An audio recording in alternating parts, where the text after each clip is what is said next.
For the longest time I've tried to deny it, but I can't do it any longer. We Americans are stupid as hell. Dumb, ignorant, unworldly. Oh sure, a small minority is well-educated, well-read, and well-traveled, but I've already met both of these people, and they live abroad. How stupid is America?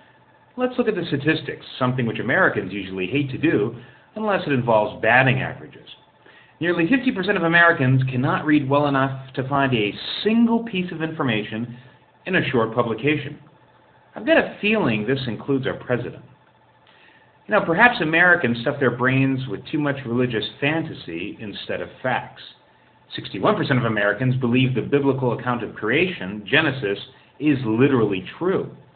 73% of adults believe in miracles, and 40% believe in ghosts.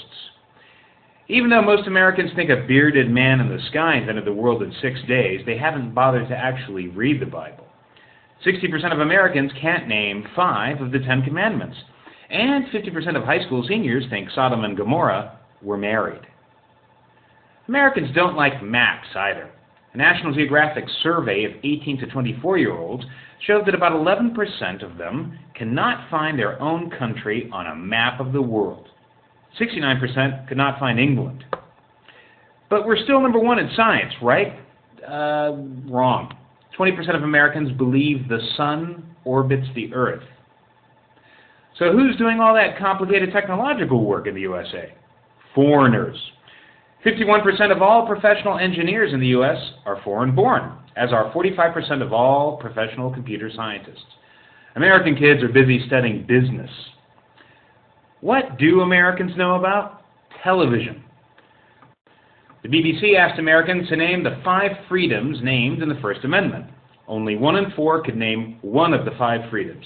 You know, speech, press, religion, assembly, and petition for redress of grievances. The good news is that more than half of them could name at least 2 members of the Simpsons family. Amazingly, 1 in 5 thought that one of the freedoms was the right to own a pet. That's stupid with a capital S. So what does this all mean? We're living on borrowed time. The sun, which apparently orbits us once per day, is setting on our empire. Unless we want a second-rate economy to go with our second-rate minds, we might want to take learning a little more seriously. The best way to do this is by establishing a national K-12 curriculum with yearly standardized testing. This way, every parent could compare his child's performance to that of others in his school, county, state, nation, and, dare I say it, the rest of the world. Maybe you're thinking, why should I? My school district is great. 76% of Americans are satisfied with their local schools.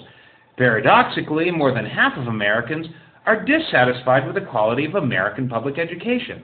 The math just doesn't add up. Then again, look at who's doing the calculating. For more on this, check out the following website, coreknowledge.org. The link's right up there. It's based on the findings of E.D. Hirsch, Jr., who's done more thinking about what kids ought to know than just about anybody. If you want to watch a really scary video about why your rich suburban school might also suck, take a look at Stupid in America right here on YouTube. The link's also right up there.